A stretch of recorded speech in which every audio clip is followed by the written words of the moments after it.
Bienvenido a Oasis de Paz, más que una iglesia, tu hogar.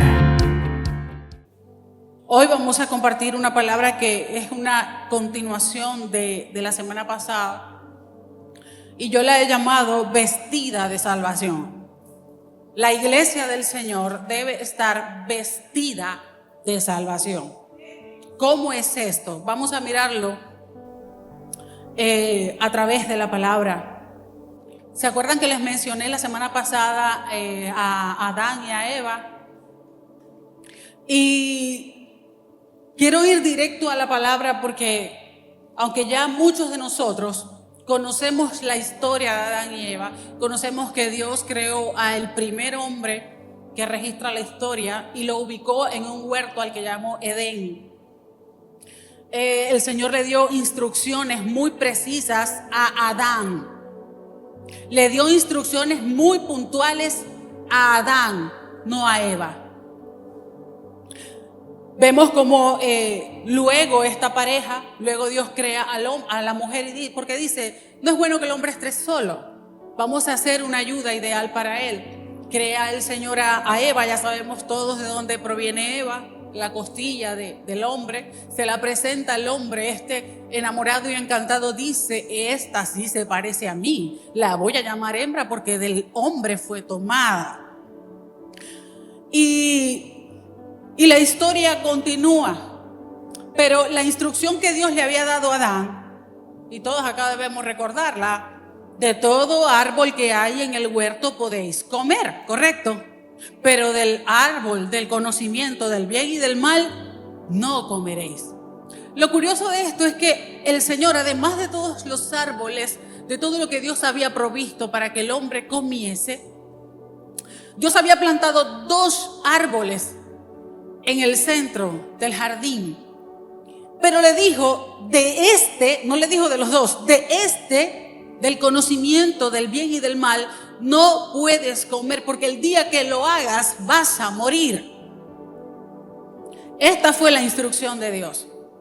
Pero estaba el árbol del conocimiento del bien y del mal y estaba el árbol de la vida al lado.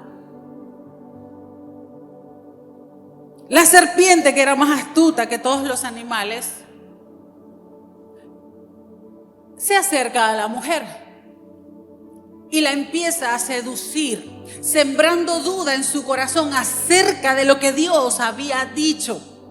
Porque no sé si estamos conscientes de esto, iglesia, pero el trabajo del enemigo es que tú y yo, hacer que tú y yo dudemos de lo que Dios ha dicho. Y siempre la sugerencia va a ser con que Dios ha dicho. Siempre la estrategia va a ser la misma. No, si, ¿quién dijo? No seas tan cristiano, tan religioso. Mi alma, la Biblia no dice literalmente así. Dios no dijo eso.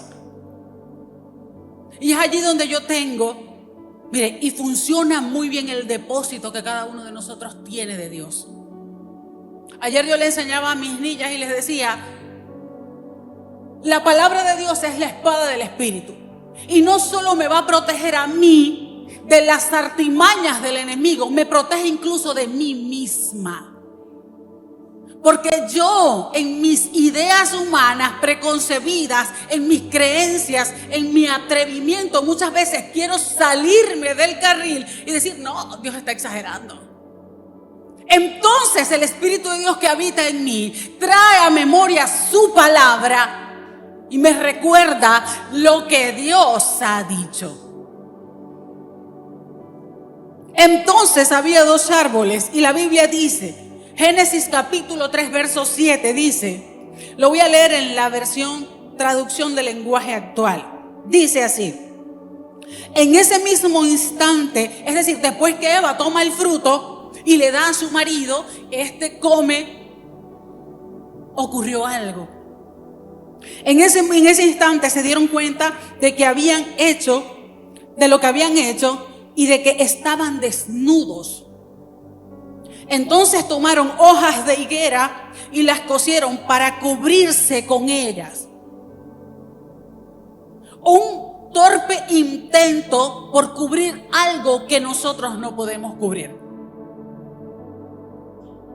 La historia se sigue repitiendo. Torpes intentos humanos por cubrir la vergüenza que ocasiona el pecado, por cubrir las faltas. Y estas hojas de higueras en nuestra vida hoy pueden representar muchas cosas. Nuestra religiosidad, por ejemplo, nos cubrimos de una apariencia de piedad, nos cubrimos de religión para ocultar lo que internamente Dios sabe que ahí está y que solamente Él puede cubrir. Entonces dice el verso 8: con el viento de la tarde el hombre y su esposa oyeron que Dios iba y venía por el jardín, así que corrieron a esconderse de él entre los árboles. Lo primero que un ser humano hace después de desobedecer a Dios, después de empezar a experimentar las consecuencias de la desobediencia, es el miedo. Tengo miedo de Dios. Entonces no corremos a Dios, sino que corremos de Dios. Y luego dice el verso 9: pero Dios llamó al hombre y le preguntó: ¿dónde estás? ¿Sabía Dios dónde estaba Adán? Claro que sí, claro que lo sabía. ¿Por qué Dios pregunta dónde estás?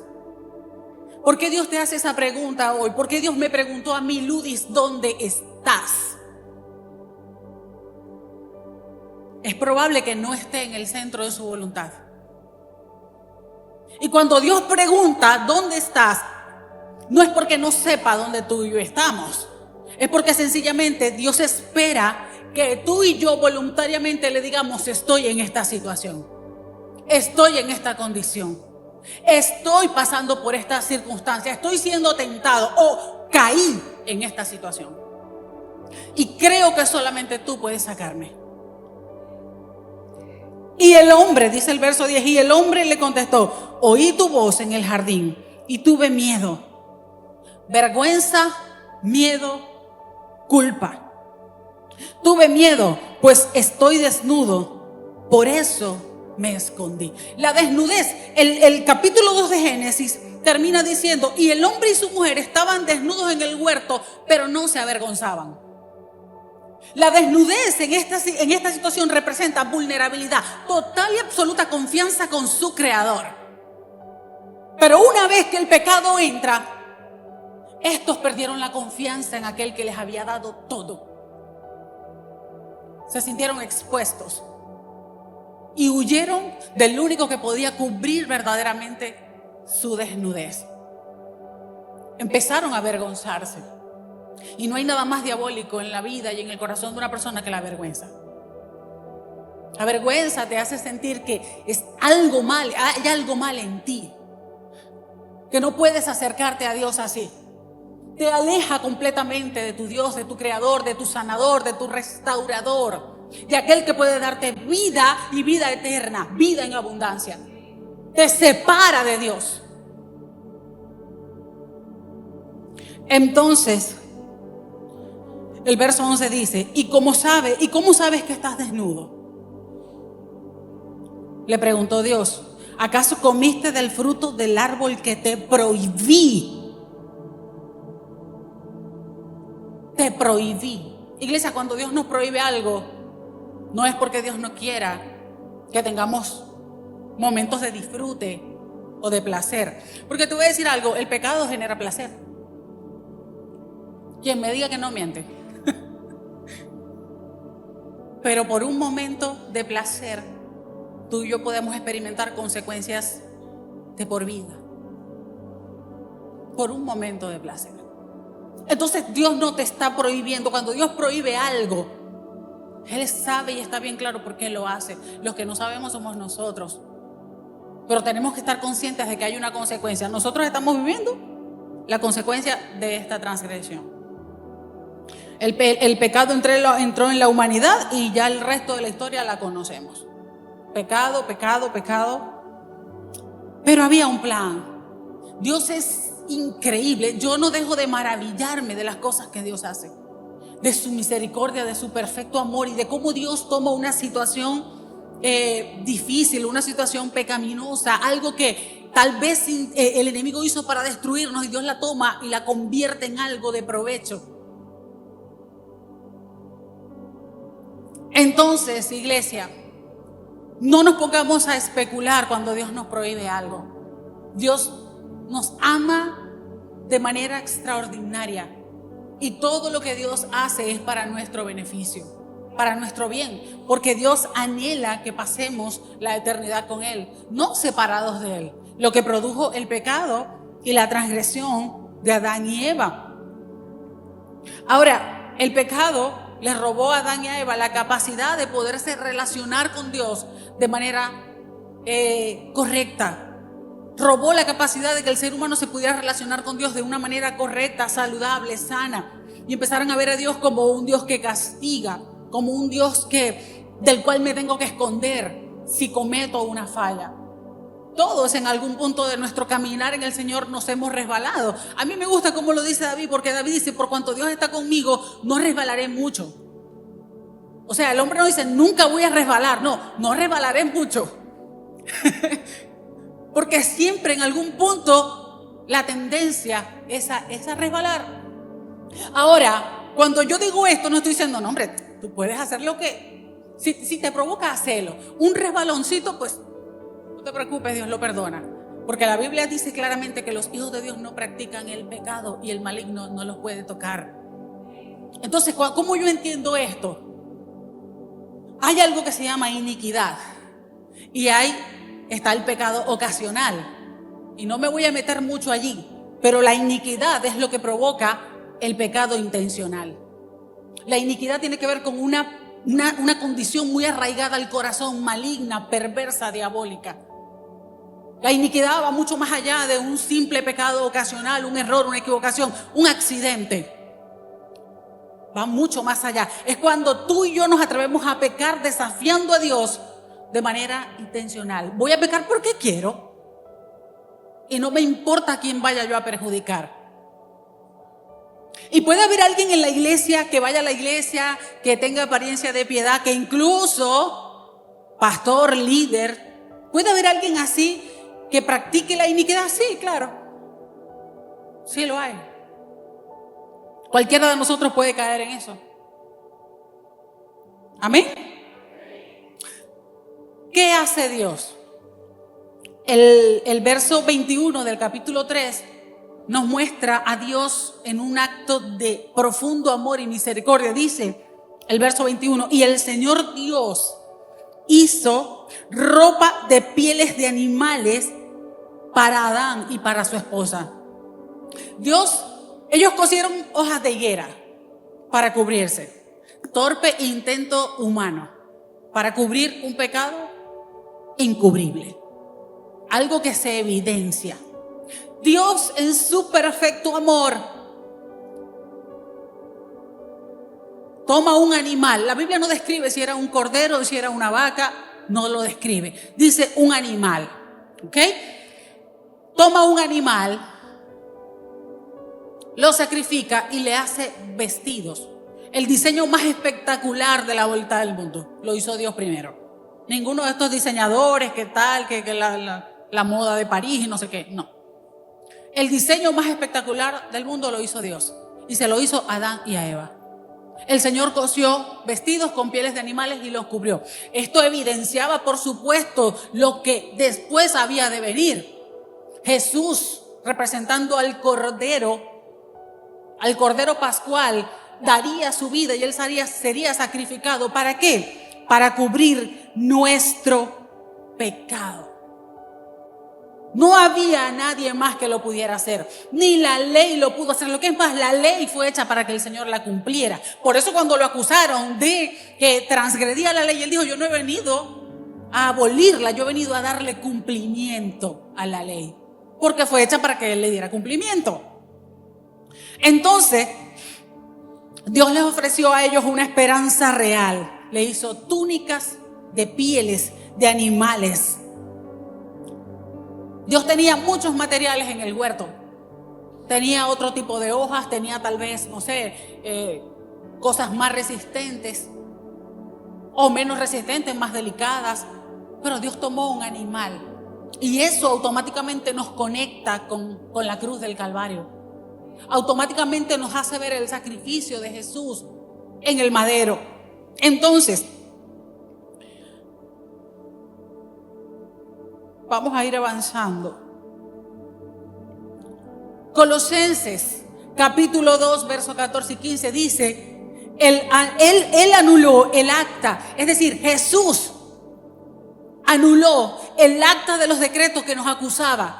Aquello que era contrario, aquello que decía Ludis Estela, no le voy a decir a nadie que yo me llamo Estela, por favor. Ludis Estela González de Mejías, esta mujer pecó tal día, tal fecha, tal hora, cometió tantos pecados, dijo tantas barbaridades, habló mal de aquí, hizo tal, hizo cual, hizo.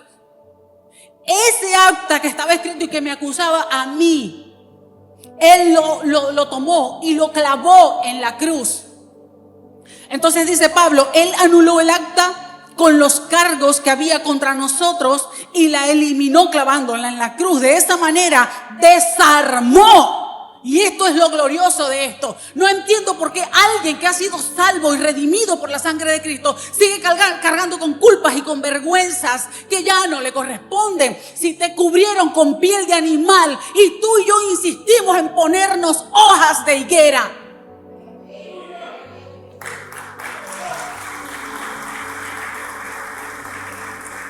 De esa manera desarmó a los gobernantes y a las autoridades espirituales, los avergonzó públicamente con su victoria sobre ellos en la cruz. Los avergonzó. Ya no somos tú y yo los que tenemos que caminar avergonzados. No más vergüenza.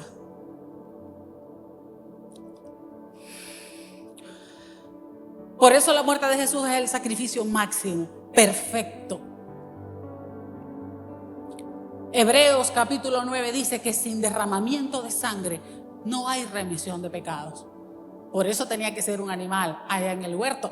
Por eso Dios instituyó la ley y los sacrificios para la expiación del pecado. Porque todo esto era sombra de lo que había de venir. Todo esto apuntaba hacia un plan perfecto. La venida de un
¿Qué hicimos con el vestido, iglesia?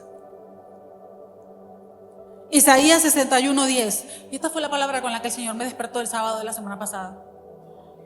Yo me desperté a las 4 de la mañana con esta palabra en mi cabeza. Dice Isaías: me llené de alegría en mi Señor, pues Él,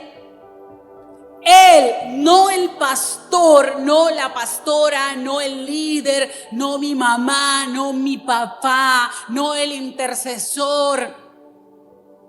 Él me vistió con ropas de salvación. Aleluya. Y me envolvió en un manto de justicia. Soy como un novio vestido para su boda, como una novia con sus joyas. Qué bello se veía Isaías. Así como nos vemos tú y yo con ese vestido puesto. Apocalipsis 19, verso 6 dice: entonces me pareció oír las voces de mucha gente. Era como el sonido de cataratas y de fuertes truenos que decían: que todos alaben a Dios, el Señor Todopoderoso, porque Él ha comenzado a reinar. Alegrémonos, llenémonos de gozo y alabanza, porque ha llegado el día de la boda del Cordero. Ya está lista su esposa, la cual es su iglesia.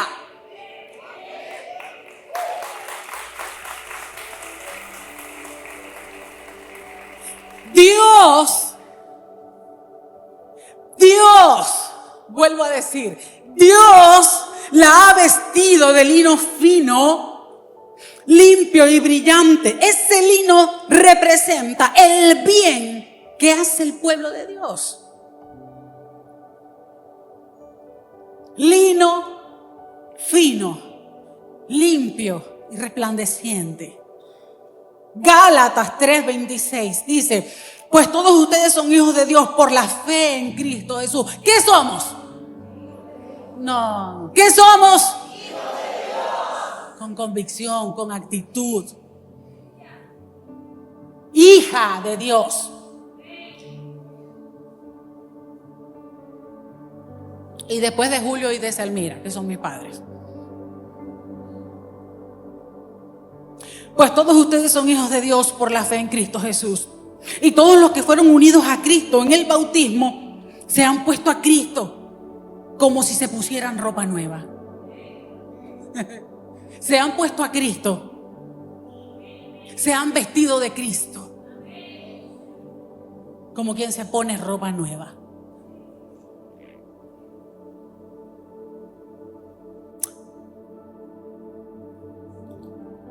Gloria a Dios. Voy a terminar con esto. Ponte de pie.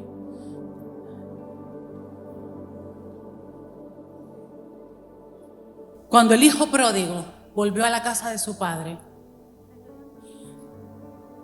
volvió con harapos, ropa sucia, manchada. Porque en el camino, iglesia, se nos puede manchar la ropa. Aquí en este lugar hay gente que tiene puesto su vestido, pero lo tiene manchado. Y esto era lo que el Señor me mostraba. Aquí hay personas que tienen puesto su vestido, pero se les ha arrugado un poco. El cansancio, la desilusión y un montón de cosas más. Y el vestido se te ha arrugado un poco. A otros tal vez se les rompió.